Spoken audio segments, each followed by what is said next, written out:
Il est 7h30, l'heure du petit déjeuner, et à l'école, les enfants sont à l'image du quartier, mélangés.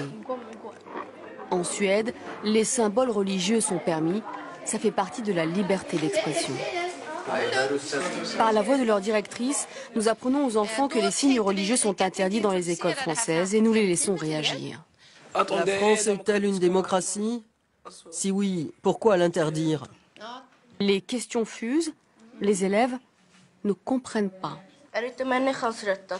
Ça fait partie des droits de l'homme de s'habiller comme on veut. On doit pouvoir porter ce que l'on veut, quelle que soit sa religion, sans être rejeté ou humilié. Tout le monde peut exprimer sa religion? Bien sûr. Et c'est normal pour vous? Oui, nous n'y pensons pas. Je ne comprends pas la question. Pourquoi ne pourrait-elle pas porter le voile? J'ai entendu ce qui se passait en France. On a vu ça chez nous à la télévision et j'étais abasourdi. Je pense que ce que l'école peut faire, c'est d'en faire de bons citoyens suédois, qu'ils ne se sentent pas étrangers. On leur dit, vous pouvez exprimer votre religion, mais on leur dit aussi qu'en tant que citoyens suédois, ils ont des droits, mais aussi des devoirs, comme tout le monde, et ils doivent les respecter. Le voile est permis même dans la police ou dans l'armée.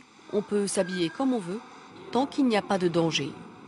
Et la ville de Stockholm pratique ce qu'elle appelle sa politique d'intégration jusque dans certaines piscines. 2 fois par semaine, ces musulmanes font de l'aquagym. Ces jours-là, les bassins sont réservés aux femmes. Pour attirer cette nouvelle clientèle, la municipalité vend même des maillots de bain islamiques. La vendeuse dit que c'est bien. Et voici le pantalon. Pas mal. En France, c'est interdit. Ah bon?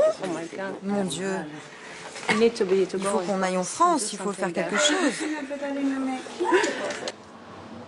Partout où elles ont vécu, Fatiha et Amal se sont battues pour le droit des femmes.